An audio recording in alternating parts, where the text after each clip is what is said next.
Philip. Hey, Emily, how are you? How are Hey, you? Doc, Good. I'm doing good. Hey, Faculty Charles, how are you?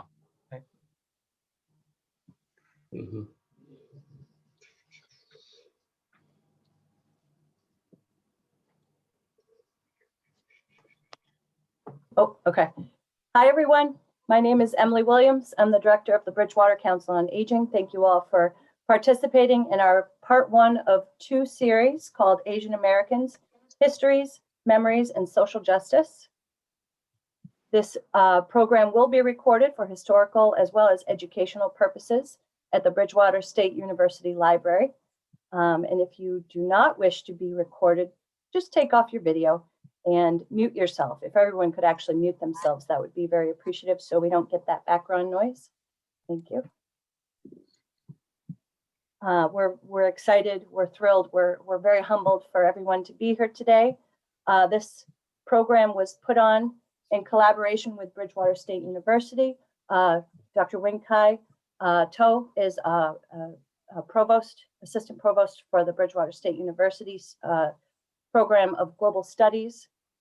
We also have Mr. Vernon Domingo, who is a professor, active professor, as well as at Bridgewater State University, and Mr. Sam Baumgarten, who is a representative from an alum from Bridgewater State University, as well as the Bridgewater Citizens for Civil Rights. So this was a collaborative, and Dr. Karen Eicher, excuse me, assistant professor at Bridgewater State University in the Communication Sciences Department. And we're thankful that all of you are here. I'd like to first introduce Representative Tackey Chan. Thank you very much for being here, Tackey Chan. We have right outside of my window, I'm a Quincy resident of about 20 years, and I'm very thankful that you're our leader. You are a wonderful spokesperson as well as community advocate for the Asian American community, as also for the residents of Quincy. Representative Chan is the representative for the 2nd Norfolk District, which includes 13 of the 30 precincts right here in Quincy, Massachusetts. Tackey is a lifelong resident of Quincy, having first been elected to the Massachusetts House of Representatives in 2010, and he is currently serving his 6th term in office. He was one of 3 representatives elected in 2010 of Asian descent, making him one of the first Asian Americans elected to the Massachusetts House of Representatives. He's also the first Asian American and first person of color elected to office in the city of Quincy. He is currently serving as chairman for the Joint Committee on Consumer Protection and Professional Licensure. He has also worked as an assistant attorney general in Attorney General Martha Coakley's office as a ratepayer advocacy from 2010 to 2007 to 2010. And prior to that, he worked as general counsel and legislative director for the State Senator Michael W. Morrissey from 1995 to 2007. In 2003, Tackey received his Juris Doctorate from New England School of Law, and he was admitted to the Massachusetts Bar. He then graduated from Brandeis University in 95 and BC High School in 1991. And in 2006, Tackey's exemplary community service has led to his appointment to the Massachusetts Asian American Commission, and by then, President Robert Travaglini. In 2007, he was reappointed by Massachusetts Attorney General Martha Coakley's office to represent her on the commission. Thank you for being here very much, Tackey. Thank you, Emily. Thank you for reading out my entire life story so people don't have to guess me. We think it's a dating website at this point. It's great to be here and the chance to celebrate Asian American Pacific Islander Month with you all, despite the circumstances of anti-Asian racism, but also being in the COVID world. It's a wonderful double whammy we're facing these days. And as we come out of the pandemic, a little bit at a time, we hope that the world improves a little bit at a time as well. And not just here, but globally. We received an email from a friend in Nepal who actually lives in Massachusetts, and he can't get home as that country is actually entering a COVID meltdown that you already see in India. So it is dire on a global level, but at the same time, In Massachusetts, there's a bit of hope and light in the tunnel as vaccinations continue. And quite frankly, overall, I think people behave fairly well in Massachusetts during the health crisis. So I'm very thankful for everyone's cooperation and the chance for me to participate tonight. So I was presented a series of questions to part of my opening address, which is always good to get instructions. Makes my life easier. And as you heard, I've been around 1 to 2 years at this point in various roles and advocating for Asian Americans, both at the municipal level and now at the state level. And the challenge we have is always the same. It's constantly staying in the spotlight, being heard. One of the comments I made on Channel 7 News regarding systemic racism in Boston was 77% of Asian Americans report that they believe systemic racism against them specifically. Is a reflection of the fact that no one ever asked us before about our opinion. And during these COVID times and the rise of Asian racism, they've been much more emboldened to make people know what we're thinking about and not be surprised that our thoughts aren't always positive about the current circumstances. Standing at the State House in March of last year, we warned the impending wave of hate and racism was coming because it had already started with the Chinatown's decline in business, plus already harassment and attacks starting all over the country. We warned it was going to be bad. None of us expected to be as bad as it is today. But it isn't from the lack of warning and advocacy, it's about who's actually listening to us. And that is part of the job of mine and many others in the community, whether it be people in not-for-profit organizations or working in government, to educate those around us about Asian American issues, and even specifically, Chinese issues, Indian issues, Korean issues, Cambodian, Vietnamese, and many, many others about our specific community needs. And one of the things that I was reminded of by Representative Pat Haddad is that by having people elected of diversity, we add new voices to the elements of the State House. We add another voice and opinion to the larger picture. But even then, Asian Americans have to struggle to be heard and seen. And this is my entire adult life, it feels like, to remind folks that we're here and we have an opinion on the matter. And our opinions are as valid as everybody else. And we are indeed people of color. And we actually have to remind other people of color we're people of color, even if it means you hurt their feelings and you got to bust down the door to get there. And why do I say that?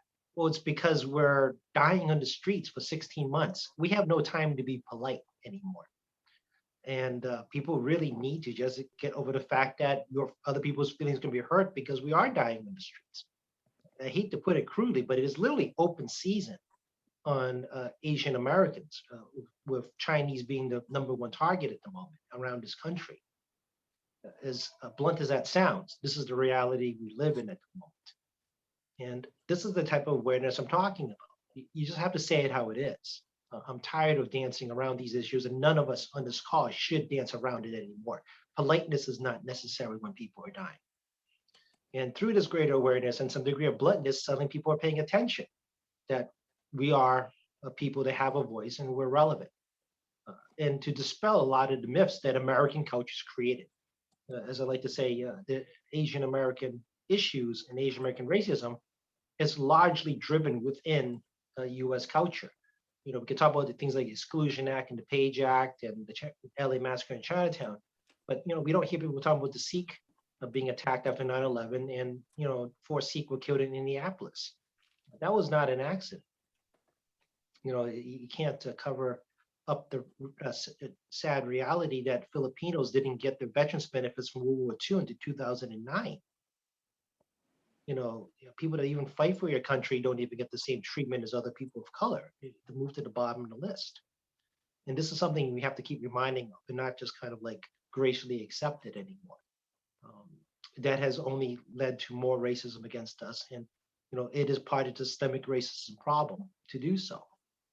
And through these forums like this one, we can have some real conversation or hopefully blunt conversations about Asian Americans in a society. And frankly, everyone on this call needs to accept responsibility to being part of the solution. I have far too much experience in hearing the fact that you should do this, you should that. Well, get off your duff and do it yourself. I've had enough here. 20 6 years of advocating, I've had enough. Because, before I ran for office, everyone said the same thing. You should run for office. And my response was, you should go first. And you get that horrible look in the Chinese person's face when you say that, because it is great to show responsibilities on other folks who are elected, the people in the community leaders. But if you disagree with me or disagree with other community leader, you should have a right to express that disagreement. And also get out there and advocate in a way that works for you to remind folks that your voice matters. So with that, I thank you very much for your time and the privilege and the opportunity to be as blunt as possible this evening. And all I can say is that it's in the hands of yours at the end. I'm doing the best I can, talk to state government, reminding folks in the community, and sometimes even standing up to people in my own community to try to get the right thing done.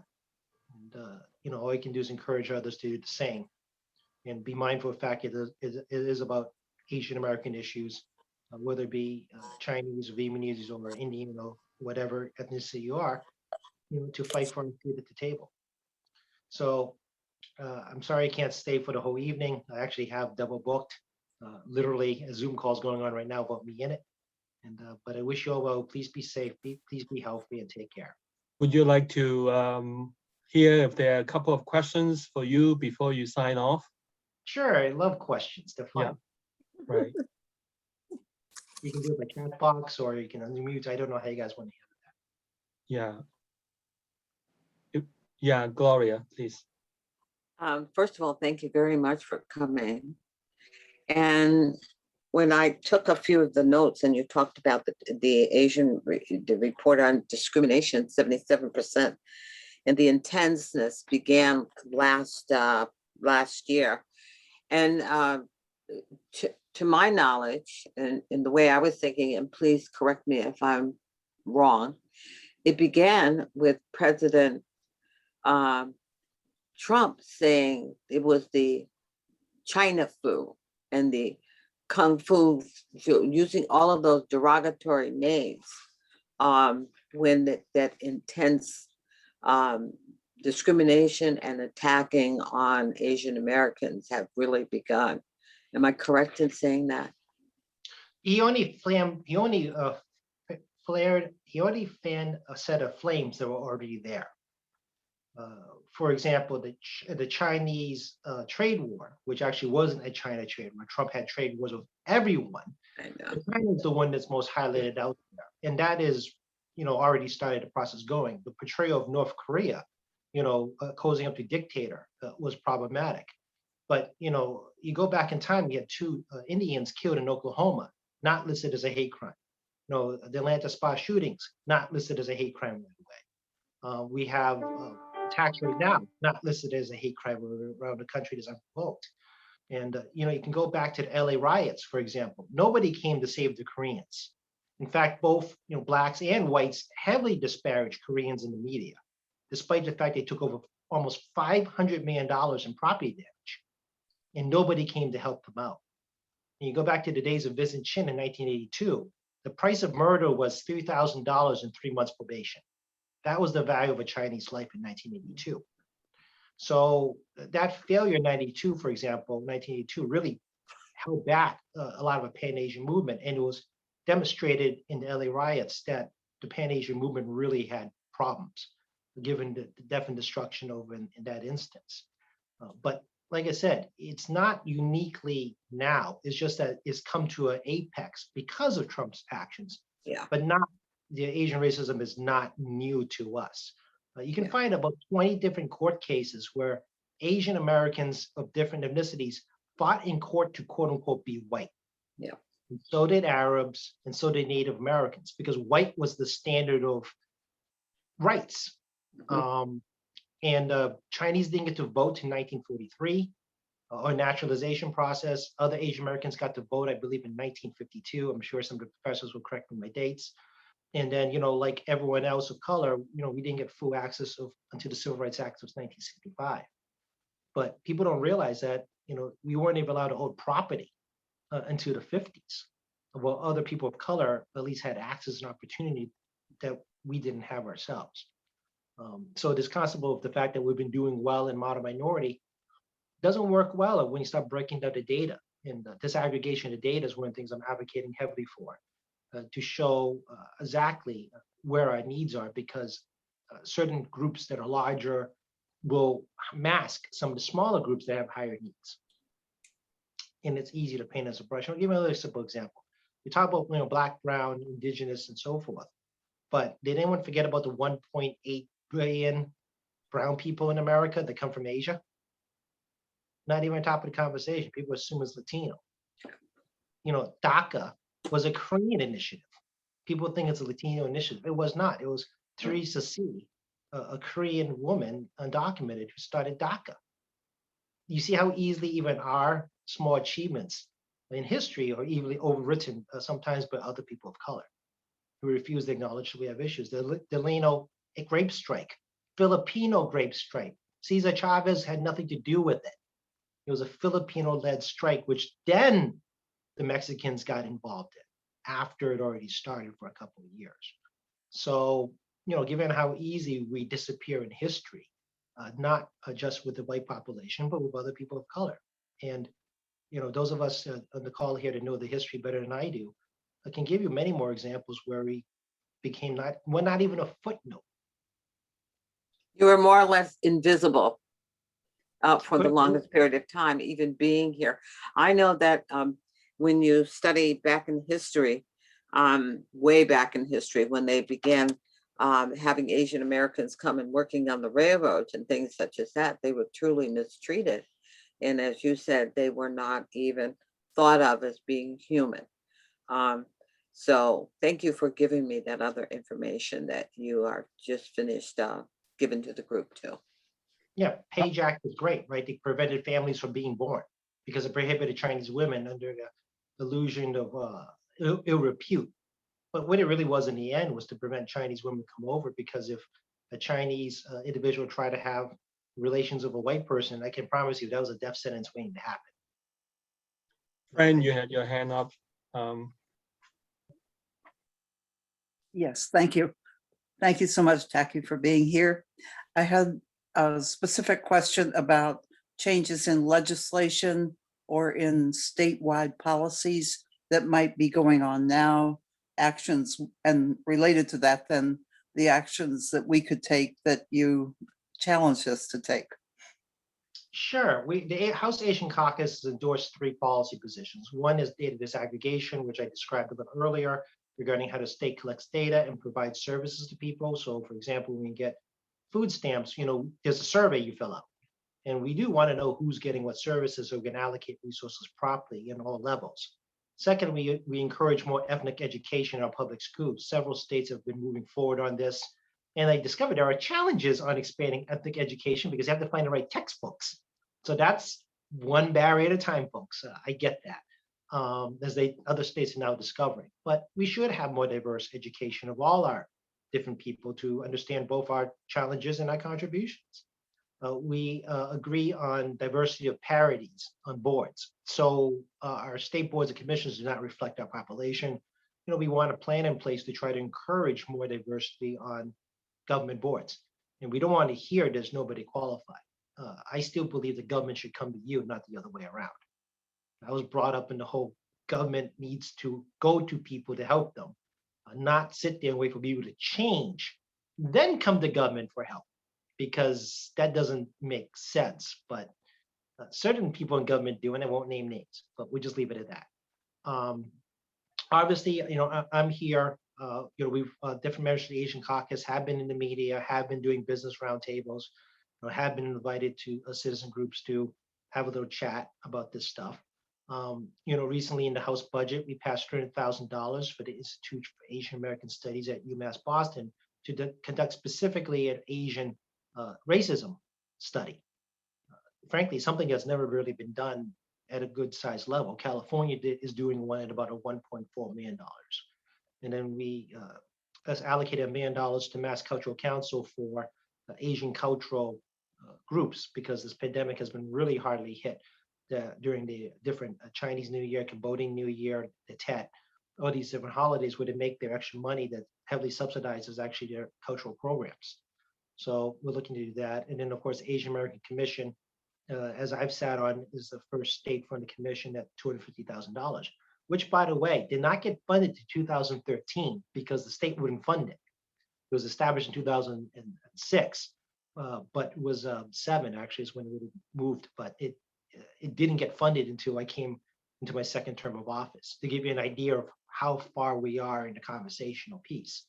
So, admittedly, it's not a ton of money, but, we got a decent amount for them to continue their work. On the hot plate that we haven't, as a caucus, committed to yet, so this is not endorsed, is discussing about updating the hate crimes law to make it more easy to understand for law enforcement regarding mixed motives. So what is mixed motives? Mixed motives is what you see in Atlanta. I killed 8 people, 6 Asian women, and have a sex addiction. So what was your motive? Sex addiction. But if the man stalked the place, the man specifically looked for women to kill, specifically looked at 3 locations the day before. Well, where's the mixed motive? There isn't. There's intention. But law enforcement, can be challenged sometimes on that. So we want to clarify the statute to reflect case law that mixed motive doesn't exist. The totality of the circumstances shows motive beyond what the declaration of motive is. And then, the conversation's going on. House Caucus, we're meeting with the governor at some point, House Asian Caucus, down the road to also discuss other things that we can do at the state government level. So it's a little bit at a time, unfortunately. I can't say I have a single solution to address racism. None of us does, but it's one little thing at a time to make us a little less invisible. And a lot of these things will also help other marginalized communities that they were proposing to do.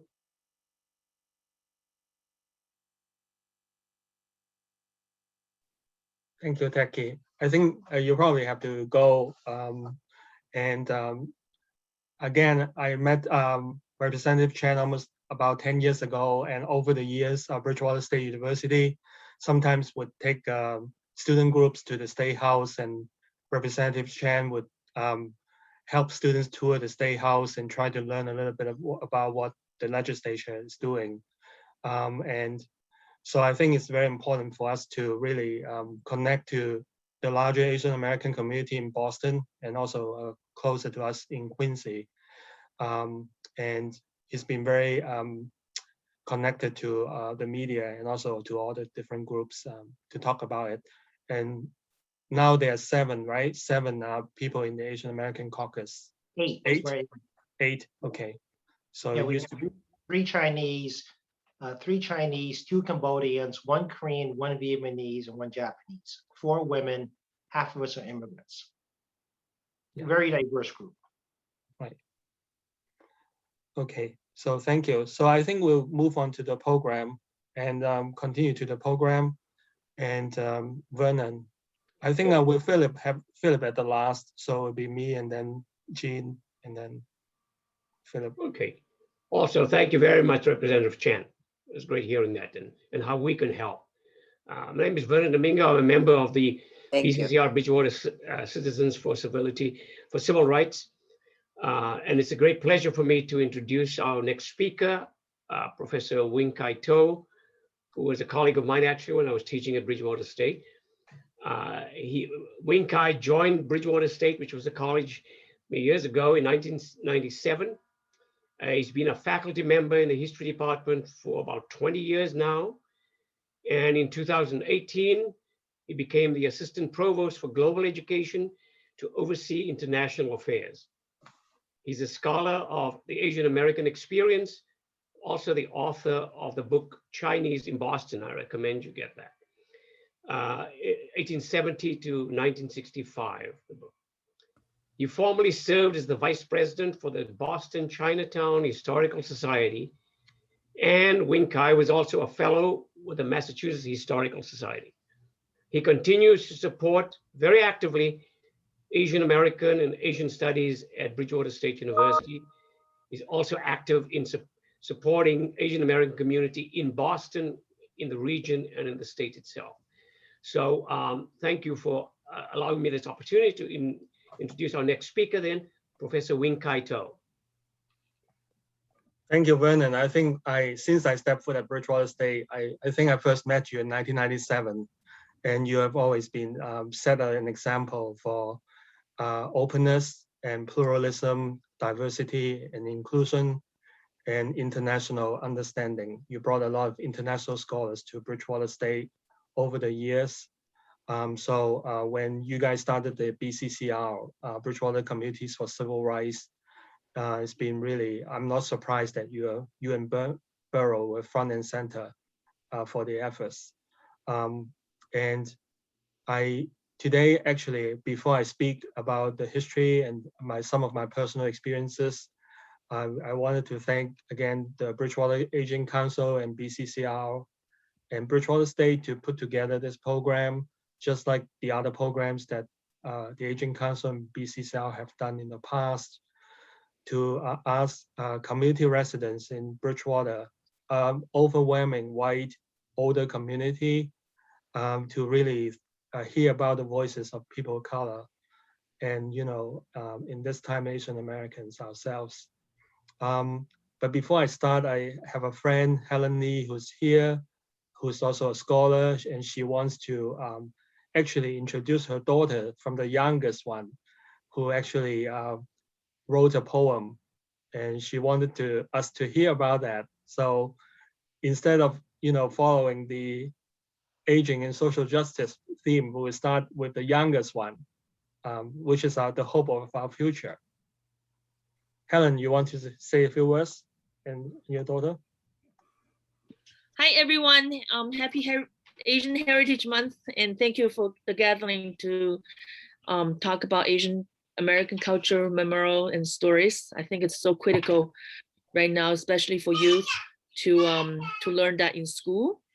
And I have taught in public and private schools, including colleges, in cross-cultural communication, Mandarin, Chinese language, and have taken students overseas as well. And I think it's so important for all of us, every single one of us here, to push K-12 school system to include Asian American cultures, contributions, struggles, especially stories, one at a time, into the curriculum, so that we as parents and as teachers and advocates for education can work together with so many allies, and of course children, the future of the generations.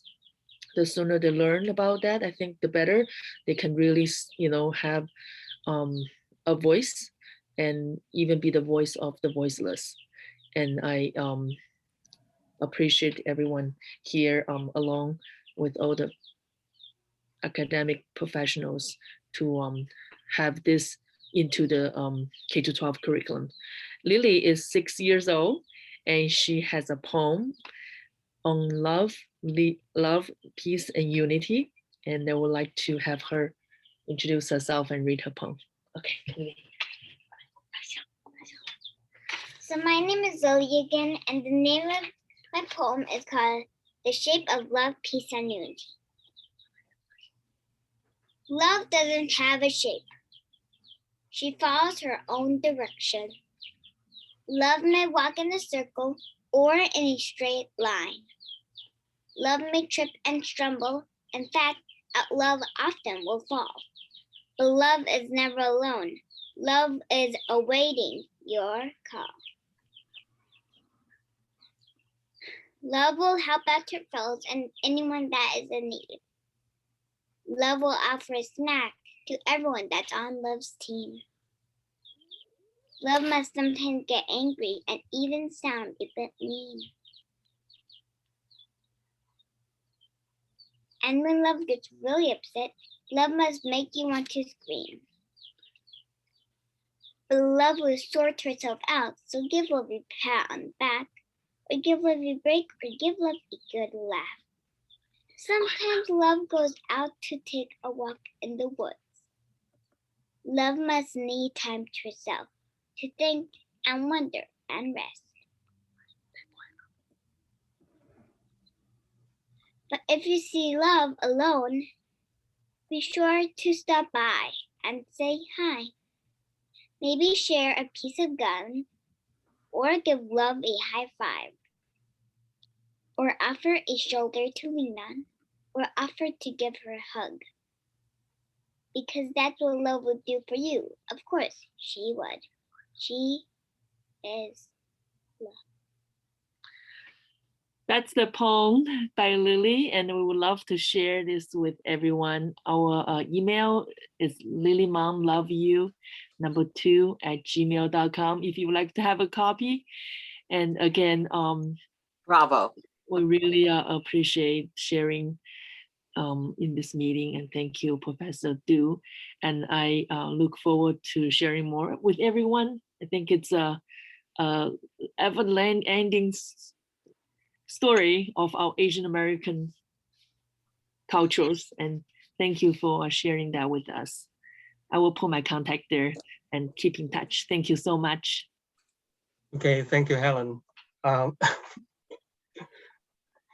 Reminded me of my own daughter. You know, we all, when we have younger children, we raise them in the US, and we try to maintain the balance between the Asian culture and, you know, being immigrants and Asian Americans. We have to negotiate the different identities we have.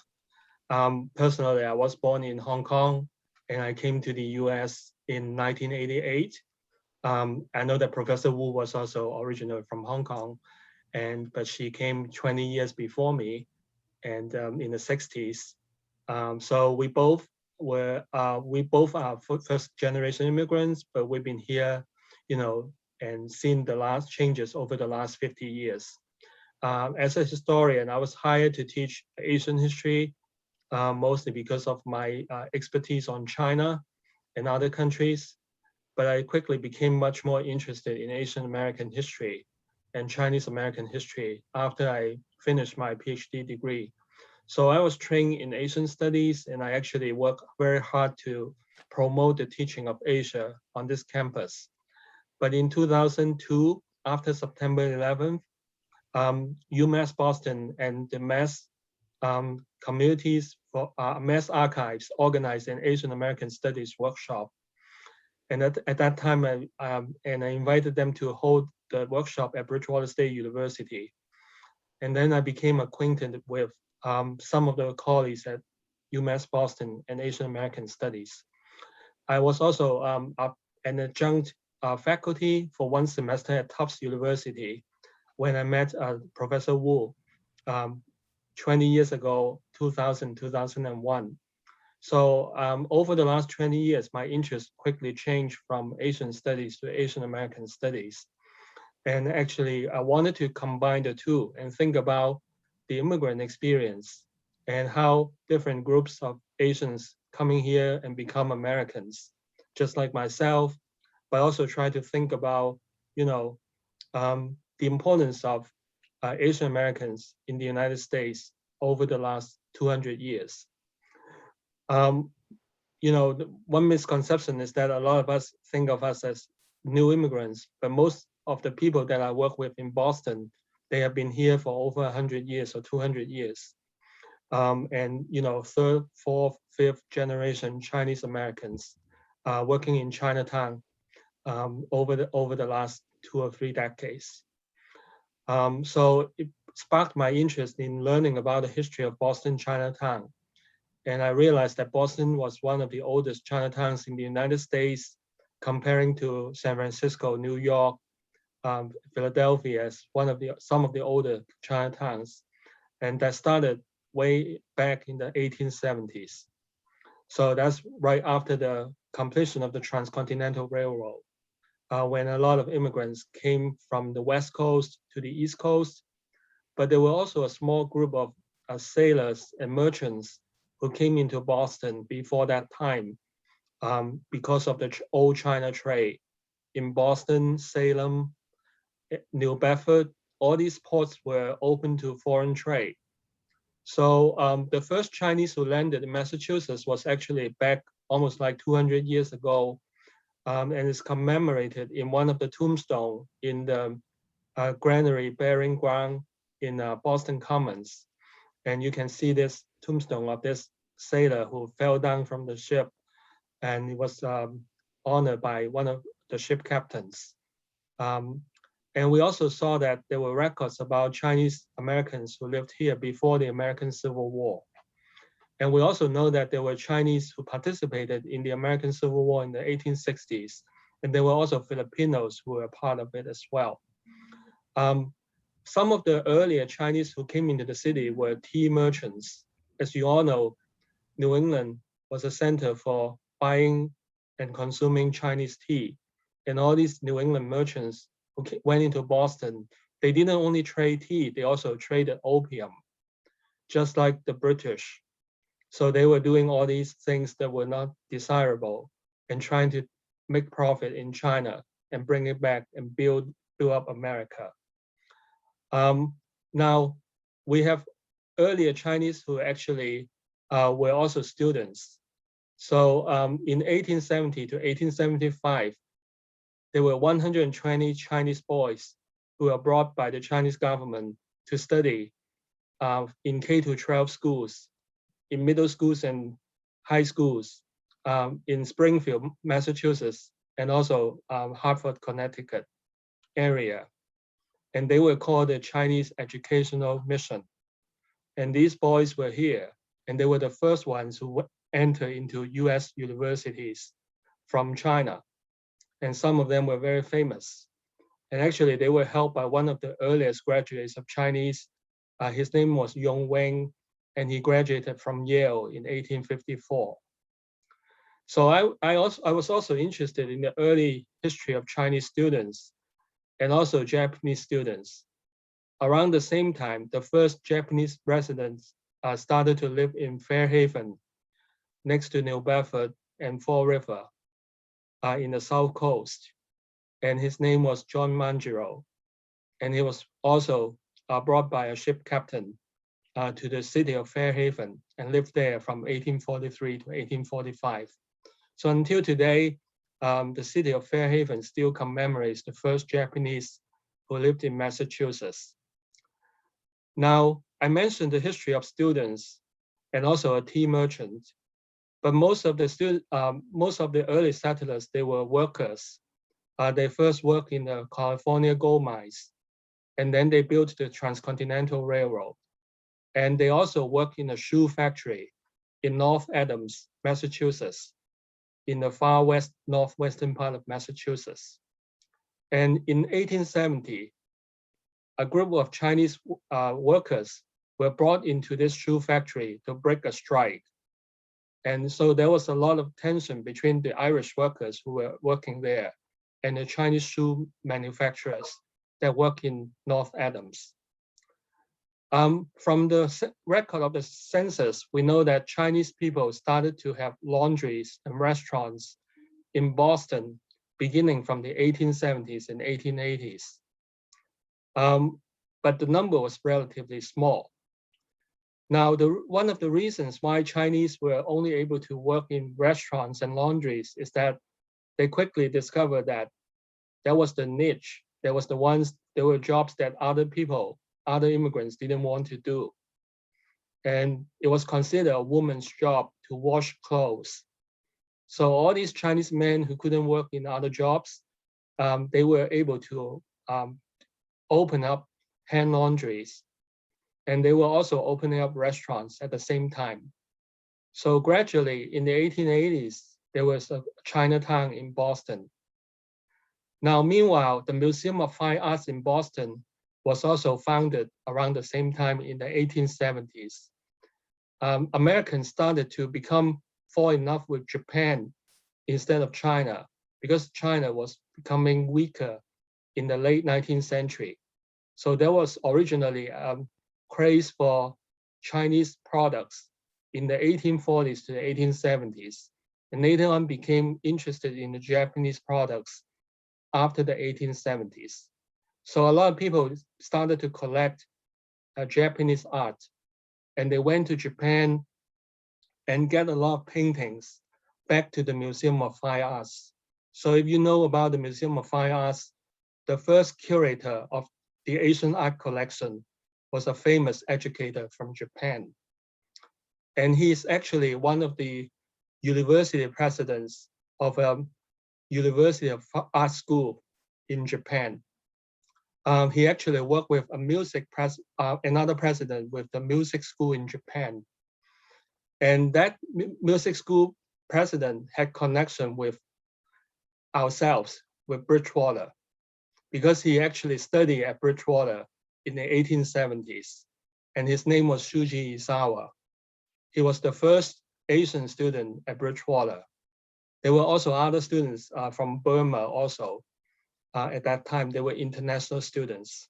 So I devoted 5 years of my career in trying to study Shuji Isawa, who was a student at Bridgewater Normal School from 1875 to 1877. And then later on went back to Japan and become famous over there.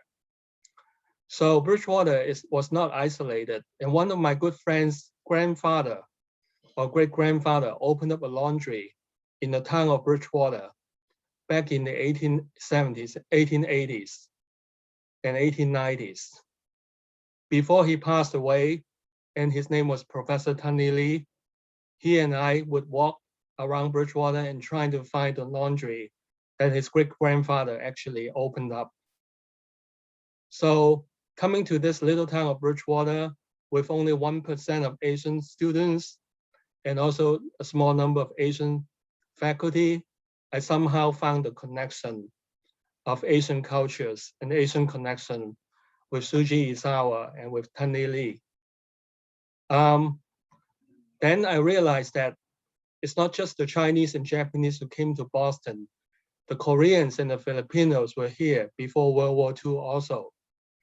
And a lot of them actually originally were in California. But of course, Chinese government, Korean government, and Japanese government all sent their students and to the United States to study. So the first Korean student to study in New England were also around 1900s. So you could trace that history. So before World War II, most Asians belonged to these four groups: Chinese, Japanese, Filipinos, and Koreans. And they were the old Asian immigrants, so to speak. Now, the Chinatown continued to grow at the end of the 19th century, but there was already racism and discrimination against the Chinese. In 1882, the Congress passed the Chinese Exclusion Act. In the next 60 years, Chinese people could not become American citizens, and Chinese workers could not enter the country because they are banned from entry.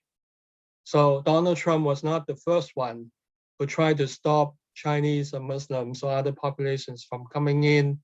We had this history of, against the Asian American population with the Chinese Exclusion Act.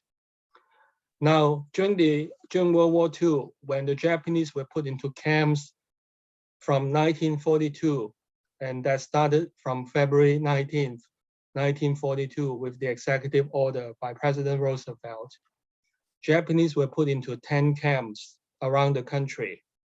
None of them were in New England, but I've known a lot of 3 or 4 generation Japanese Americans who live in the area where their parents or grandparents and great-grandparents were in the camps. And they certainly heard about the history a little bit.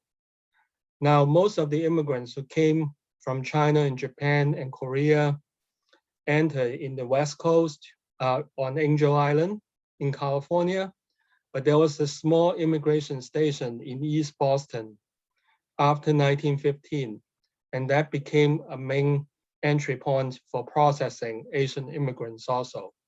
By that time, the Ellis Island was also open to European immigrants for many, many decades from the 1890s. A lot of these immigrants from Europe came into Ellis Island without any restrictions. But if they're Asian immigrants, they would be processed. A lot of times they would not be allowed to enter as well. Now, fast forward to the Korean War and after World War II.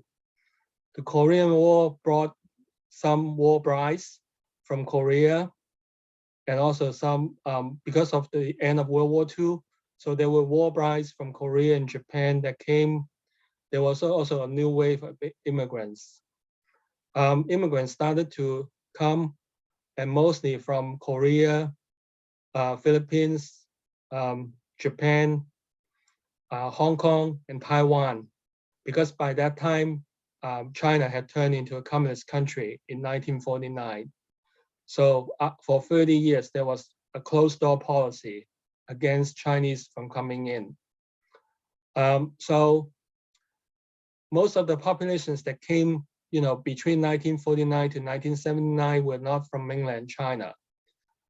So a lot of people actually could not bring their relatives. If they came here before World War II, a lot of relatives had to stay in mainland China and they could not emigrate into this country. But people from Hong Kong and Taiwan, they did come, and with the relaxation of 2 immigration laws, one was in 1952 and the other one was in 1965. Now, we all know that 1960s was the time of the civil rights movement. And there was a greater political participation of the minorities. And Asian Americans joined hand in hand with other people of color, especially African Americans, for the struggles for civil rights. In San Francisco State University, they started the first Asian American Studies class around 1968. And there were also political movements in both San Francisco and in Boston. In Boston, the 50s, the Chinatown was already growing with more immigrants coming.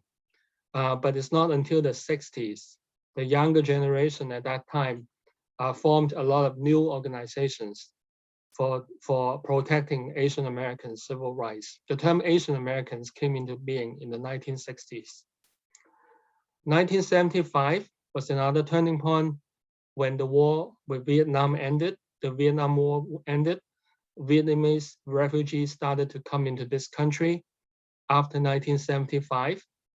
A lot of them went into different parts of the nation, and some of them started to come in here. Originally, they were in East Boston, and they gradually moved from East Boston to Dorchester area and settled into the Fields Corner area over the last 30 to 40 years.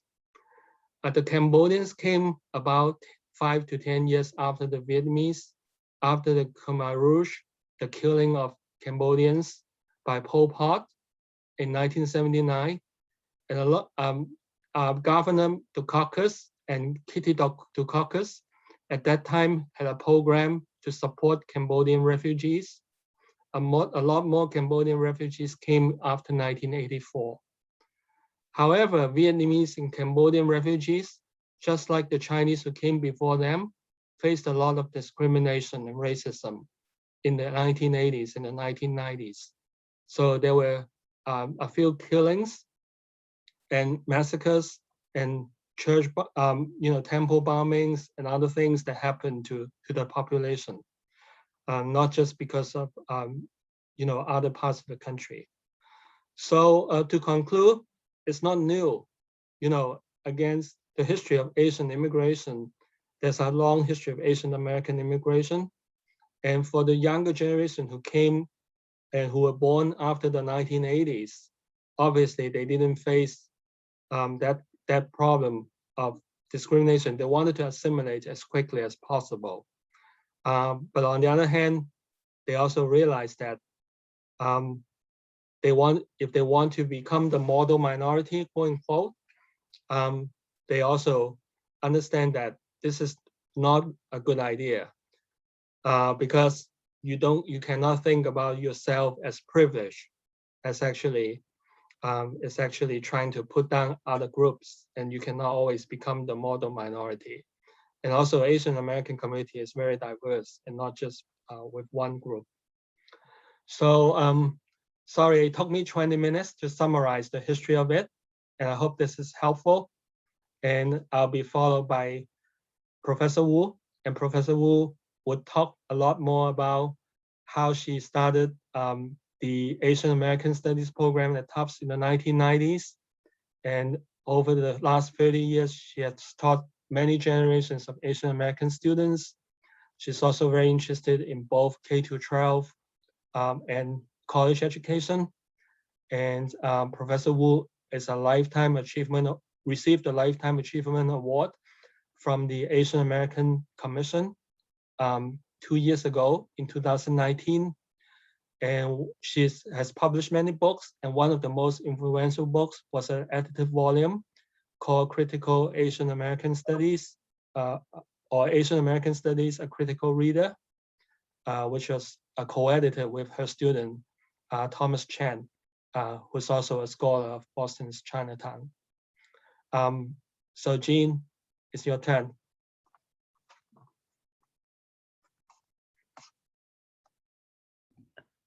Okay, I'm unmuted.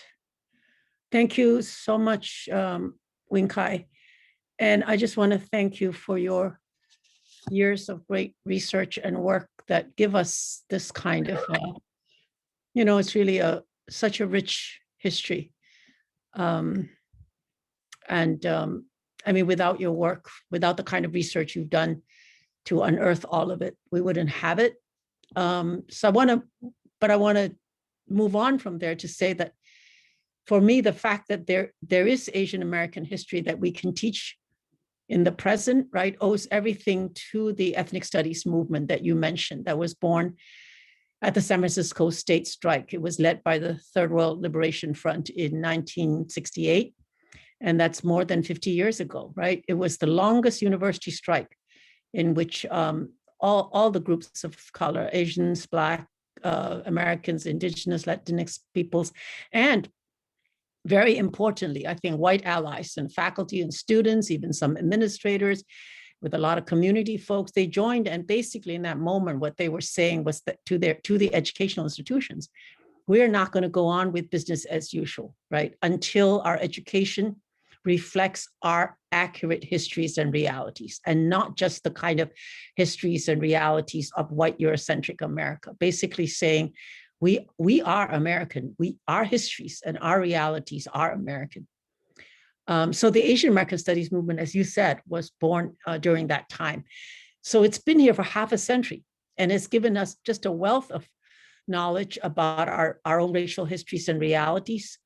I mean, I just want to say a word about the kind of history. I don't know if people are familiar, people who are in the audience are familiar with the kind of ethnic studies or ethnic histories, right? It's really history that if you study accurate history of marginalized, racialized groups in the United States, well, in any country, but in the United States, it can reveal to you how power, political power, social power is held and operates structurally. It shows you how maintaining, for example, a system of inequity in the society, how do you construct that and how is it maintained? And so it helps us to see how we ourselves or others are positioned in society. And I think it also gives us access to a kind of analysis or understanding that I think at the heart has the potential to help liberate us, right, from being imprisoned in lies created to keep us in our place. And when I say we're imprisoned in lies, I think a whole society can be imprisoned in those lies. Certainly the people that the lies target are imprisoned. But if our minds, can't see beyond the what is given to us, everyone is in prison. But as most of you know in this audience, I think, and I think Tackey was mentioning it, Asian American studies, even though with all the 50 some years now, it's totally absent from K-12 schooling. There's not a single, except for some independent schools where there's a course or two, but in public school, no Asian American studies. And even in universities, it's taught very spottily. Some universities have no Asian American studies, and some have one or two courses, but they're not really built into the formal curriculum. And then when the person leaves, whatever has been developed often dies on the vine. So I think Bridgewater with someone like Wing Kai, Professor Toad there is amazingly fortunate. And for a lot of schools, it's a constant struggle. And I think a lot of people don't know that almost all Asian American studies programs, the ones that some of the ones have disappeared, but the ones that have lasted in higher education, they didn't come from proactive planning, right? From the administration sitting and saying, oh, we have to have an Asian American studies program. Almost every single one got created because of just protracted long-term student protests and demand. The protests or the demand for Asian American studies at Tufts, the last place that I was at, actually started before I was there. it started way in the 70s and 80s when Dean Liz Tupin was there. And it didn't, and when I got there, I taught a course or two. So it was one of those universities where there's a course or two, but it wasn't in the formal curriculum. And it wasn't until, so you can think about the years of struggle, cycles of students and faculty asking for it, being disappointed, asking for it. It actually wasn't until 2012 that the faculty finally voted in an Asian American Studies minor, right? Just imagine the long, long years of work and struggle, and the many, many generations of students who, they really put in the work, but they really never benefited from it, right? They never had those courses, but they always said, that's okay, Prof Wu, I'm gonna put in my time. One of these days, they're gonna have some Asian American Studies. Thank you for your one course. This is how we're gonna go on, right? So I wanted to, and this is not, Tufts is not an exception. Many, many schools have this kind of story, right? So I just wanted to say a little bit about how do we understand this, right? 53 years of exclusion of Asian American studies from K-12 and from school, universities and colleges. I think Tackey was saying earlier, it's not an accident, right? I think it's I think we have to understand it as an intentional erasure of Asian America. And I believe that a part of it, not all, and I don't have time to get to the other part, but part of it is connected for me, right? I understand it as to be connected to the two most common lies. I call them lies, stereotypes. I think stereotypes are lies, but the two most common lies about Asian Americans. And the first one is, we already talked about it, Wing Kai certainly talked about it, is that we are somehow seen as outsiders, like the perpetual alien. By that, I mean, no matter if we've been here for generations. I have a student who's been here for 8 generations. Her ancestors worked on the Transcontinental Railroad, but we're always seen as not belonging, not a real American. And then in times of crises, often we're seen as an enemy of the US, just like this last year of COVID and even up to the present. Somehow you're not only un-American, you're anti-American, you're out to hurt America. So Asian Americans are continuously constructed, I think, as the other, right? And this is not just in the past, it's really in the present. The second lie about us is that we all do very well in America and we don't have any unrest, like unmet needs, right? That's a portion of the model minority myth, which is a myth, it's a lie. In fact, we're told often, right, Asian Americans, you're overrepresented in schools and orgs, like, what are you doing? There's too many of you. I think the impact of these two lies, right, the fact that we're seen as outsiders, not really American, and the other is that we're all fine and great and we don't need anything. There's nothing missing from our development as a people here. In addition to living in a society where race is usually discussed as black and white, right? When you mention race, most people think about black and white. Asian American doesn't come to mind. I think because of these two lies and the fact that we live in a society that's mostly about black and white, the Asian American histories and realities are really considered, we're considered inconsequential to the operations of the nation. So therefore, like, why should that be in the curriculum? What is there to talk about, right? That is that systematic kind of erasure of a people. Who, if you listen to Wing Kai's beautiful history story, it's like 200 years of presence of living deep within and really into the construction of U.S. society, right? It's not just like visitors, right? I think that's overwhelming erasure, right, has made it, it was made very clear after the Atlanta shootings and this recent uptick, right? You've got rampant ignorance. You just hear this rampant ignorance about Asian Americans, and some of them have difficulty like acknowledging that the treatment of Asians can even be called racist, right? So I want to shift now to talking a little bit about the impact on lives, students, because I can only talk a lot over the years from the experiences I've learned from my students. So a Filipino activist, Jose Rizal, had said, and this quote is maybe familiar to a lot of you. He said, "Those who do not look back to where they come from will not reach where they're going." Right? My students have a shorthand for that. They say, "No history, no self." Right? And I think we would all agree that knowing where we come from gives us grounding. It's necessary. It's a context and a history to help us figure out, like, how have we become who we are? What is, how did we get shaped into who we are? I think it has to do with the most important of senses, and that's our sense of self. It's like an identity, right? So then the question becomes, given the erasure of Asian American history and realities, we have to ask, what happens then to generations of young Asian Americans that are denied the opportunity to look back to where they come from? You know, Asian American history is American history. It's not about Asia over there. It is about Asian people's lives in the US. So it's also important, I think, to ask what happens to those who are not Asian Americans, but also denied this history. Because if you don't have it in schools, nobody else is studying either. What happens to Black and white and other non-Asian kids who are in the school and see Asian American kids sitting next to them in their neighborhoods, but there's like nothing in their lessons about Asian Americans. Who are these people, right? So all they know are the stereotypes then. Right? They must not really, you know, when nobody talks about that person in American history, it's very natural to think, well, they probably don't really belong here. Like they don't belong in this history. They're foreign. You know, it doesn't matter.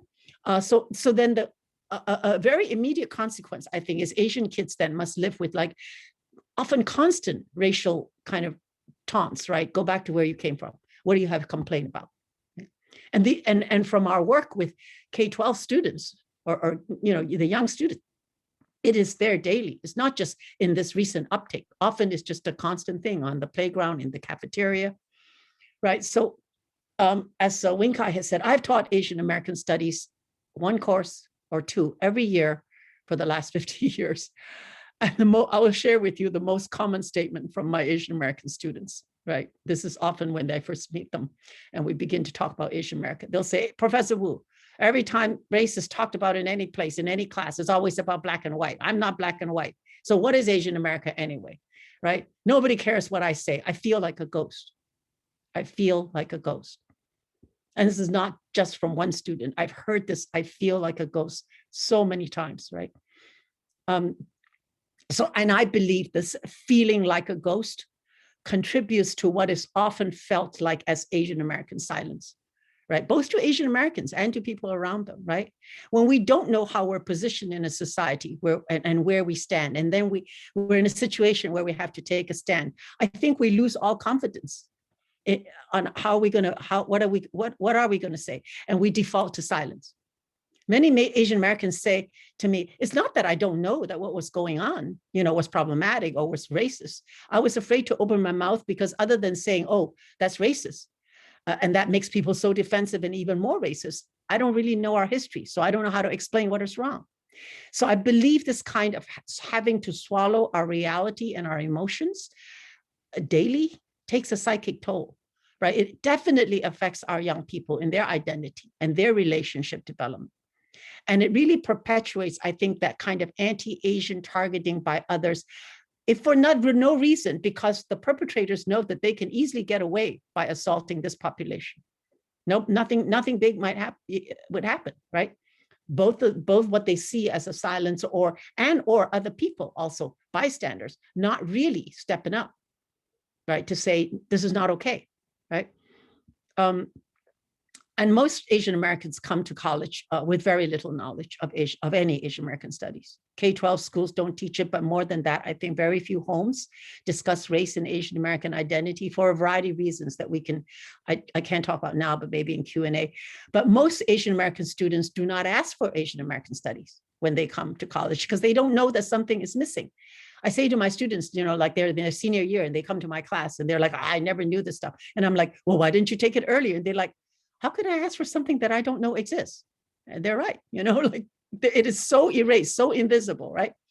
So some of them don't even know, why is this term Asian American? What does it really mean, you know?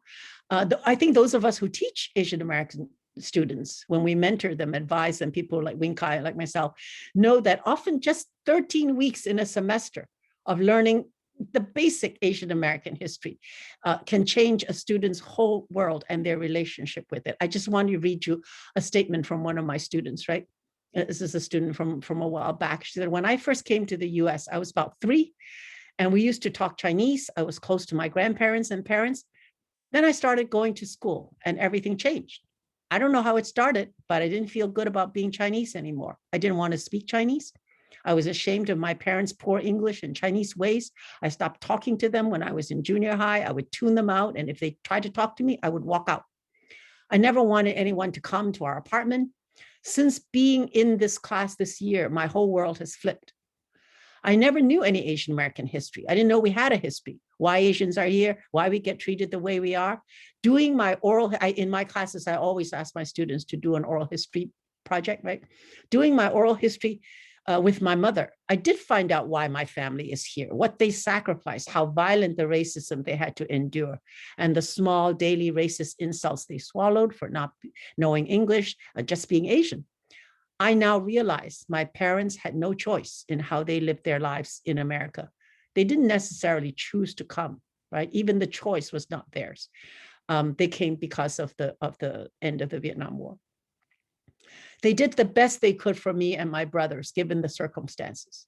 I remember how often my mom and grandma sat and cried late into the night. At that time, I thought they were just crazy. I stopped crying when I was about 10. I started crying when I was writing my oral history for your class. I am now 22. I was so close to my grandma, and I want to tell her what I have learned, but we have no language to communicate now.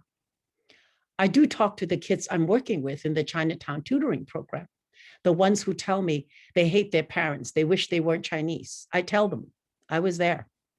I use my own story to help them see a different picture. I want to train to be a teacher after graduation and work with immigrant kids.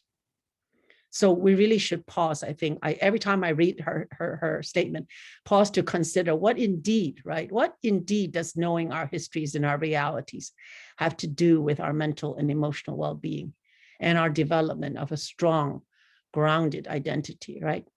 What this says to me, knowing the impact of teaching Asian America, we must increase our efforts to demand that educational institutions include accurate and grounded histories, right, of Asian America, not only for Asian American students, for everybody. It's got to be a part of history that everybody living in this nation needs to know.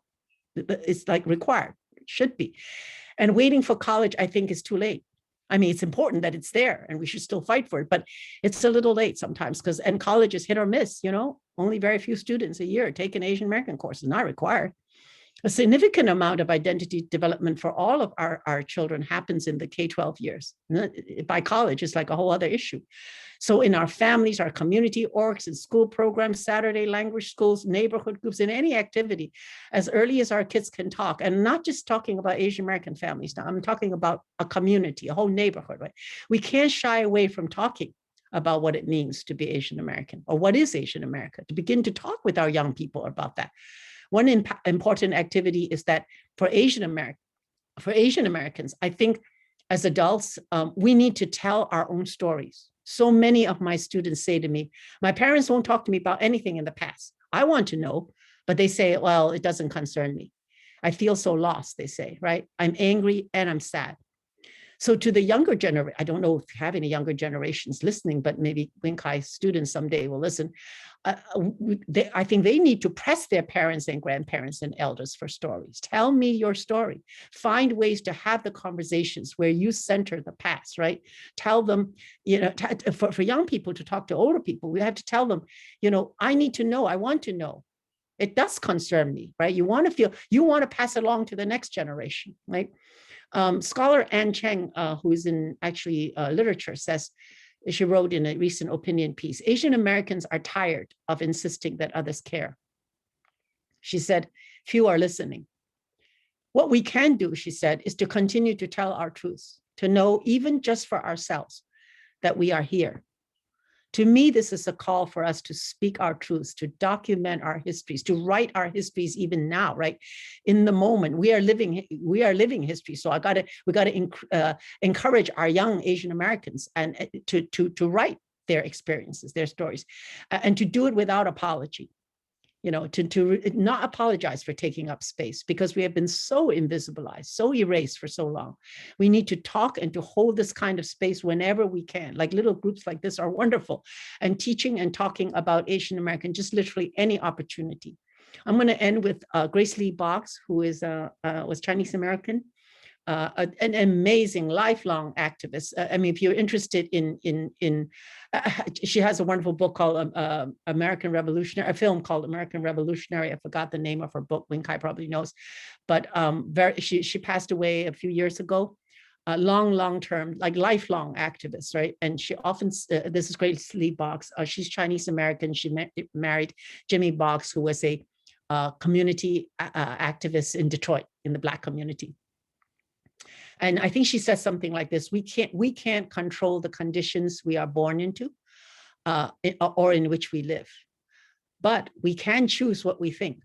We can choose who the kind of person we want to be. So for me, when I hear that, though, I feel like to make those choices wisely, even to make those choices, but certainly to make them wisely, I believe we have to begin to nurture our younger generations to know how they are positioned in this society, to know their histories, all of our histories, and what these can teach them, right, about what they and we must do to move forward. If we are really about making a more just society for everyone, right? We can't even make those choices until we know what we're grounded in, right? So I'm going to end off there, and thank you for listening. Thank you all for listening.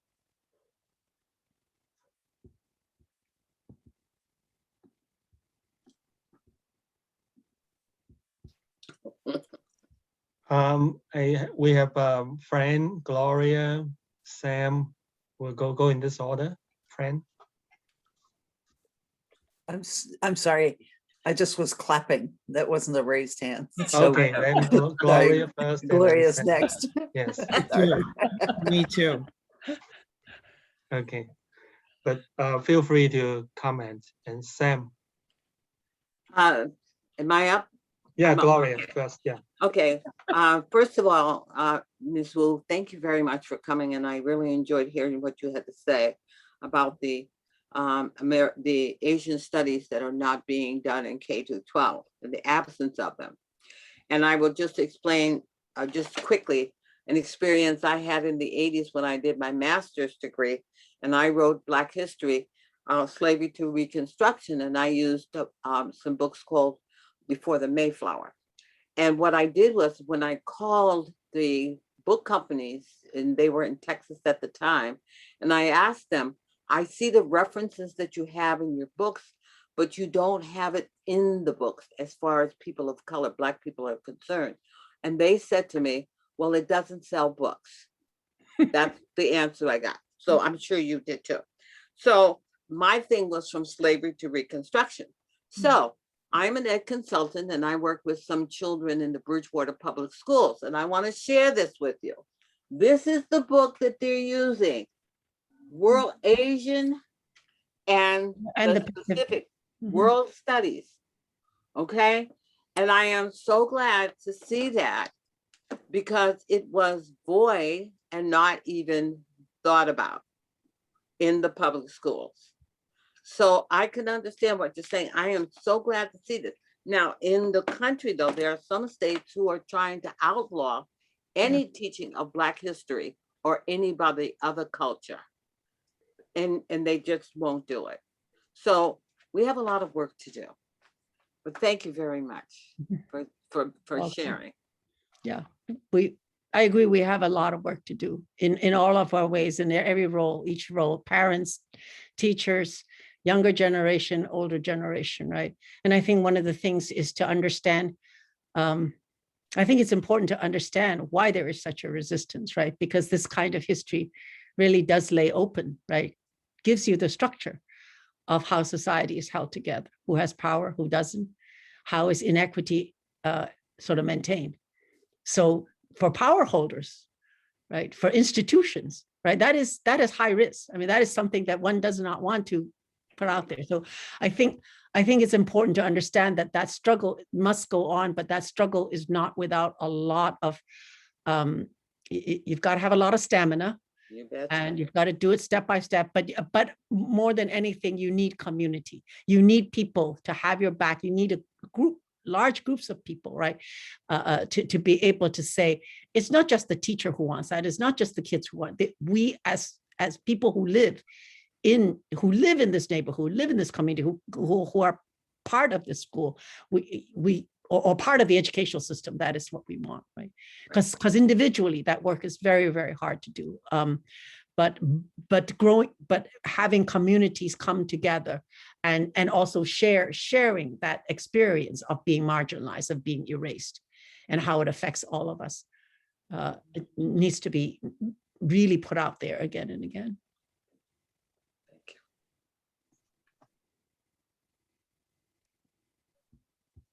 I don't know if Sam, did you raise your hand or was it?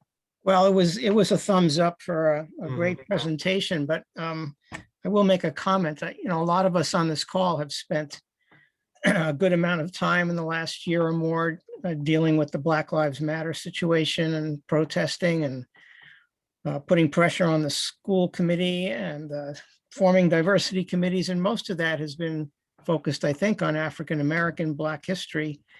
And your talk, Professor Wu, has kind of opened my eyes to the situation facing Asian Americans. And I'm thinking, okay, you go to the superintendent now and he's going to say, oh, one more thing we have to add. First, we got to do this. Now we got to do that. And I'm wondering what kinds of contacts you may have had with either superintendents, principals, school committees to include Asian American studies and what their reaction has been. Most of my work has been at the university college level, only because that's where what I teach. Most lately, though, after I've retired, I'm really trying to understand the struggle for ethnic studies and Asian American studies in the Boston public schools. And I can just say nothing is easy. None of this is easy anywhere. I think that response that we get, first is this thing, then's another, and then's another. What do you want me to do? I think one way that we have over the years learned how to push back. That is perhaps why I say we need communities to come together, because that is actually, I think, a strategy that's often used to pit one group against another, right? To say, well, we only have money for like 2 out of the 4 things, so y'all have to choose. Suddenly it gets turned into, well, you people fight it out, right? So I think we need to really develop a different narrative. We got to create and force almost a different narrative that says, no, it is not one pie and you just cut up this, that's all you get. It is about expanding a conversation. It is about, and it's, to me, it's like pieces of a jigsaw puzzle, right? You've got these pieces that are missing. And so you can't just say, well, we have these pieces, that's all we need. Yeah, we need a lot of pieces to make it whole. And I think that it's about changing the narrative that says, well, and I think that narrative too, I don't, Winkai, you should jump in, because I don't think it's that kind of narrative comes from this understanding that, well, first of all, we have a grounded regular curriculum. Then we have all these little things. Now we have to include Black history. Then we have Latin history. Then we have the Asian American history. Instead of realizing that it is not about you have this regular thing and then all these other add-ons. It's about actually changing what is regular. It's changing what American history is not Eurocentric American history. It is the history of indigenous peoples, Blacks and Latinx and Asian American, and it goes on. Right? If the US prides itself on a country that is diverse and that is a country of immigrants and continuing immigration, I know it's very contested right now, but if we pride ourselves on that, then history cannot be, well, there's this group and then all of you others got to fight for something else. I think it's changing the narrative of what American history is.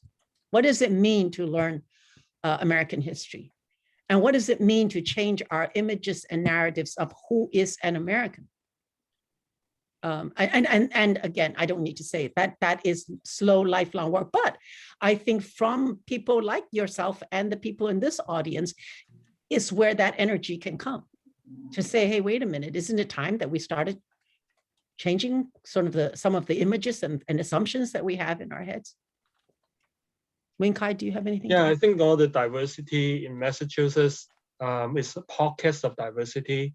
Mm-hmm. Sometimes we feel like we are in silos, or everyone's trying to fight, shelter themselves from what's happening in the next town, mm-hmm. what's happening, 10 miles up.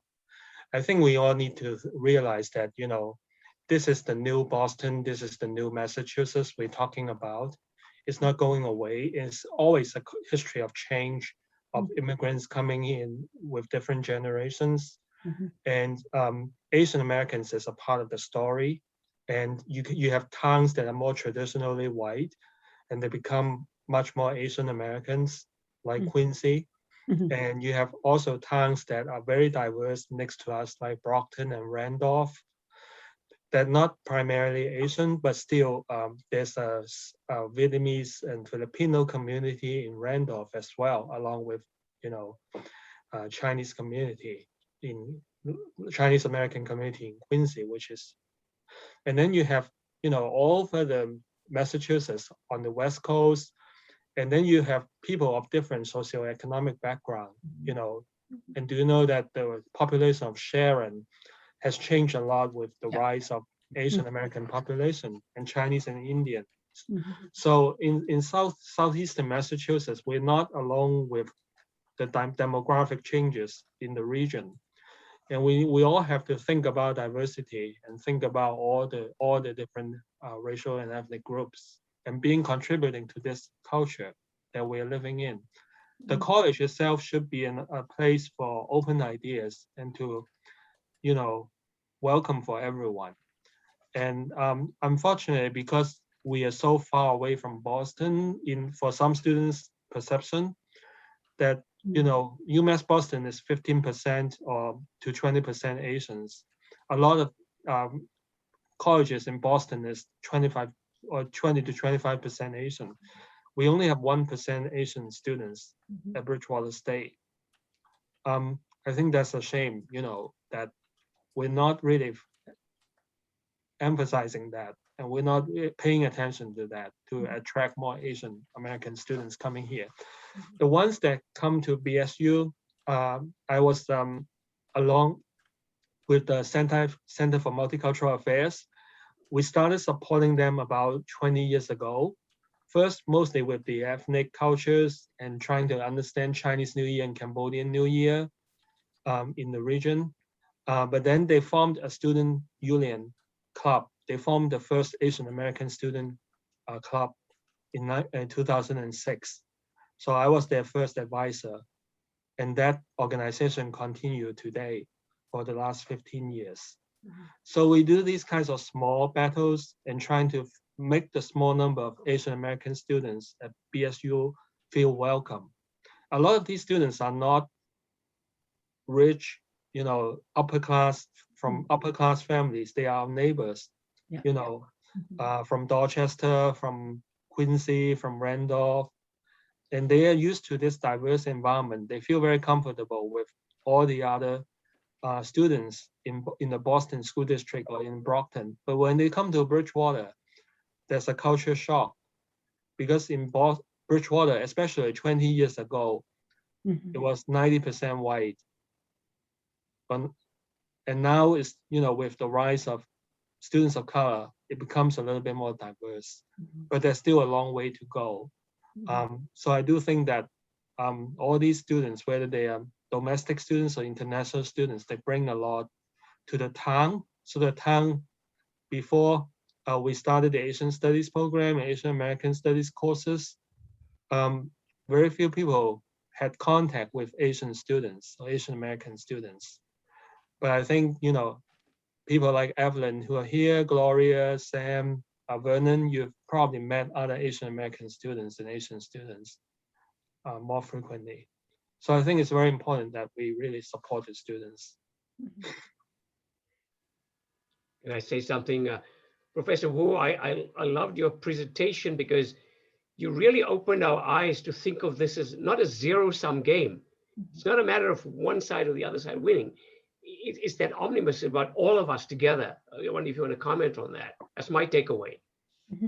Yeah, I think we are socialized into thinking, but politically, in this society, where our political education keeps socializing us to think about it as a zero-sum game, right? If somebody wins, somebody has to lose. And I think, to me, I grew up in Hong Kong when it was a colony, it was a British colony. So I know how colonial sort of, you know, being a second-class citizen is like when you have somebody else who has come in to rule over you. And I think that is one of the most used and best used strategies to give this idea that if somebody wins, somebody else has to lose, because then the energy is all focused in fighting for one's own peace, right? I can't even entertain hearing somebody else's reality, because then I might lose out on my being able to tell about my reality. So I think it is extremely important to maybe in our teaching, maybe in our working with our young people, but also for ourselves to rethink the ways that in what areas, what arenas of our thinking do we come down to this zero-sum kind of assumption, right?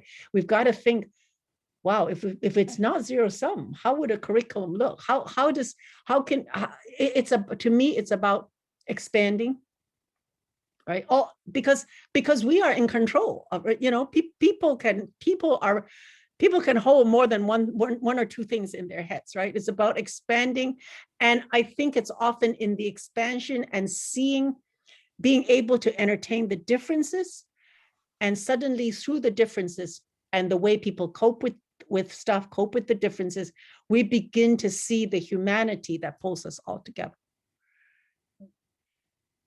Because so I think there's sort of like almost like a conflicting thinking in there, right? But I think that for me, it's being willing to say it doesn't have to be this way, right? We can't, and of course on the ground, working on the ground, I think the more those of us who are teachers, who are parents, who are in organizations, who run programs, the more we can think about not just doing a program for one group, but creating projects where different groups and different people come together to work on something always helps, right? That is, well, for me, from seeing my students work over the years, that is where they learn, oh, wow, you know, like I didn't think I was going to like this person, and she really irritated me, what she said in Colorado. But as they're working on something together, they're slaving away at it like 5 o'clock in the morning.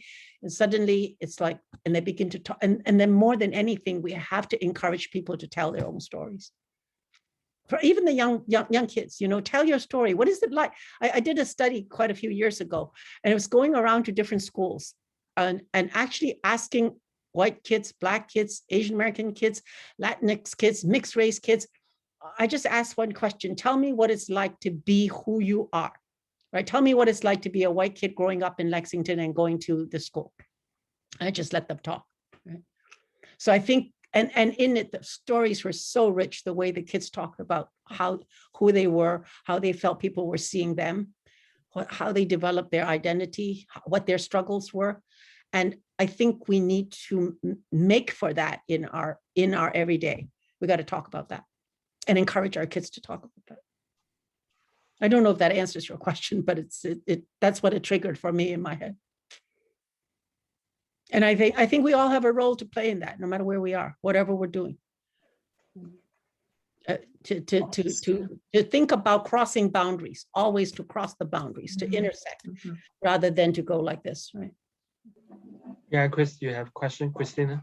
Yes, I just wanted to say how moved I was by that story of the student and her oral history, and how those years of loss and alienation from her family, her culture, her grandmother took its toll. I think it's so sad that in order to be an American, again, whatever that means, you must shed your culture, shed your history, shed your language. It has no value. Leave it behind in the old country, and just devalue anything that does not contribute to your sense of being an American. It's so destructive. To young people and to families. Amy Tan has been on PBS. There's a documentary about her this month, and the tragedy of her and her mother. Again, that disconnect, that separation of the stories. How important it is to know stories and to value those stories. It was not until her mother was almost gone did they finally come to know each other and appreciate each other. And I think of young children who are growing up in communities like Lowell, and where there are so many temptations to cut themselves off from the security of their family, from their history, and they're lost. Sometimes they just don't know who they are. They don't know where to go. They don't know what to be, and it causes gangs to, because they don't know what else to. They have lost their family. They're looking for something else to go to, and this is what they get drawn into, and it's just so sad. So we do have to change our ways. We have to learn to value all the contributions of all the people that have created this country, and not denigrate them, because it is such a loss. So thank you for the work you've done. It's difficult work and it's difficult to help students who have not learned to value who they are, to find that value. I think that's it's noble work that you've done, you and Kaito and others in this job. Yeah, I think a lot of it is trying to help our students see what the forces are. Why are things the way they are? Why do they feel? Why did they feel that they had to shed everything, lose their language in order to become? And I think for students of color, where it's different is that you can shed everything you want, but when it comes down to, who you are, you still don't belong, right? I mean, to me, this last year with the pandemic and with anti-Asian violence, with the COVID, you could be the most Americanized, whatever that means, the most forced assimilated person. You walk down the street, if somebody feels like they don't like you and how you look that day, it doesn't save you, right? It doesn't matter. So for students for young people of color particularly, it's hard because they feel when they're young that if I could just get rid of this thing that makes me stick out, then I can belong. Then you'll accept me. And they're at that moment in their life. And that's why I think identity development during those years is so important to have ethnic studies and more support for people to begin to tell their stories and to have one story told is the first step to feeling like, oh, okay, maybe I at least do belong in the space where I told my story. Maybe not outside, but at least here we begin. Right? And I think families need to do that. I think I know that I work with a group of first generation Chinese working women, working parents, and oftentimes they often are the parents who don't want to talk to their kids. They said, we don't want to burden them with all of these stories of our past. It doesn't have anything to do. I want them to, become American. They have to learn English. They have to, and we're trying to say to them, no. It is really important for you to tell your story, right? Because the kids actually do want to know, right? And it's very painful when by the time they want to know, like a lot of my students, they want to do an oral history of grandma, but grandma doesn't speak English and they don't speak Chinese, Vietnamese, Korean, whatever it is, right? I mean, that loss, that deep loss really is, it's kind of it's irreconcilable, right? It's a loss that we do have to embrace and do have to grieve, but it is very, very hard. But thank you for your comment. Professor To, this is Lily's mom, Helen again. Do we have more time for comments?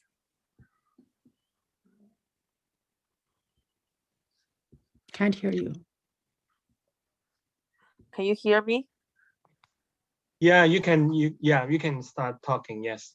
Okay, I was just trying to ask and follow up with Jane's comment. Which Chinatown tutoring program are you involved, Jane? I'm not involved right now, but back then we were teaching at BCNC has a after school program. Oh, okay, I see. I'm not involved at the moment, but back then there was and then there was a tutoring program that was YES, I think had a program. Yeah. I taught a class where a lot of my students were able to go to different orgs and different programs after school in Chinatown where they could work with first generation immigrant kids. So that's why I see. I was wondering if how do we get in touch if you can maybe put your contact in the chat. I would love to follow up with you. Sure. I'll put Um, my contact in chat. And then if you're interested in tutoring programs that are going on in the moment, I can certainly put you in touch with people. Sure, it's just very hard in the South Shore. Yeah. There are many Cantonese speaking group from Fuzhou or Guangdong, Hong Kong. Actually, there are more like Mandarin speaking families in the other towns. So that's why I was teaching Mandarin before, and I realized it's very easy for kids as young as Lily to be a victim of bias, because after the Fall River Bridge, pretty much it's all white, the towns, and the parents chose not to speak up because they're so busy working. Yeah. Sometimes the staff are not equipped with the knowledge, in terms of cultural sensitivities, cultural competency. So the classroom teacher and staff, including early childhood community leaders, can easily enable bullying or bias in classroom or even parent conversations, because they don't have the staff who speak another language. They don't have the curriculum that support the kids' family and the parents, and they do not have the proper training. So the three things are so critical in school system to protect Asian American children and family, the recruiting, the curriculum, and the training. Yeah. And it's just so hard because we trying to voice our concern, but it's buried by assumptions. How often do they really challenge their assumptions and deeply embedded ideologies? Not often at all. In fact, sometimes the communication is totally one way and one-sided. They assume they know. They assume they know the answer and know better. And Chinese and Asian family mostly reserved and feel like, oh, the teacher or the educator must be right, when in fact that they're not. So that's why sometimes I think the dialogue and conversation like this in school systems are so critical, and including, with the superintendent's office, with the school committees, with school committee chair and the mayor and the, senator. It just has to be inclusive so that whoever makes the decision of the budget of, the staff and HR will listen and try to understand, because if they don't understand us, they would not appreciate us. And it's just so sad, being us as an example, as a victim of bias, and we have so many stories to share, but we do want to, speak up and let our voice heard, and we have a book as a family. 10 years ago, we wrote a book about stories of only child's mom from China to America. We were trying to read that book in the like a book session in the library, and it was literally silenced. They said, oh, you shouldn't mention about the one child policy, but it is personal to me according to my race, and that was the only time that China had that policy, and it's an experience that contributed to my Asian American experience, and it's personal. So I didn't speak up at that time. Years later, I realized I really needed to speak up, and early, so that people can really hear us. That's why it's critical to have the curriculum be in the early childhood, education curriculum, not just middle school, not just college, not just high school. Has to start as young as Lily's age, 6 years old. Yeah. Yeah. I'm really sad that happened to you. I think it was very there's microaggression, in the school system as well. There's also all kinds of politics, and we were supported by a lot of advocates' voice, and then we trying to educate the general public by not falling into the victim of bias, which is very easy to become, in many of the South Shore towns. It's my job to wrap this thing up. I volunteered to say goodnight, so I'm going to wrap it up before we lose everybody. But on behalf of Bridgewater Communities for Civil Rights and Bridgewater State and the Council for Elder Affairs, They want to thank you all for coming and especially thank Professor To and Professor Wu for your outstanding presentations. For me, and I suppose for others too, this has been a real eye opener, and I want to thank you for doing that for us.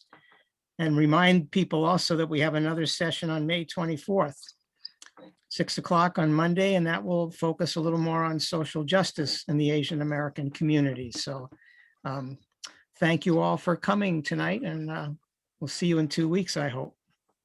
Thank you. Thank you, Great everyone. job. Bye-bye. Thanks, Doc. Good night. Good night. I'd like to propose that we have Miss Lily Lee as our first Asian American governor down the line and maybe running for president. Yes. Thank you. Thank Good you. night, all. Thank you, Lily. Good night. Good night. Good night.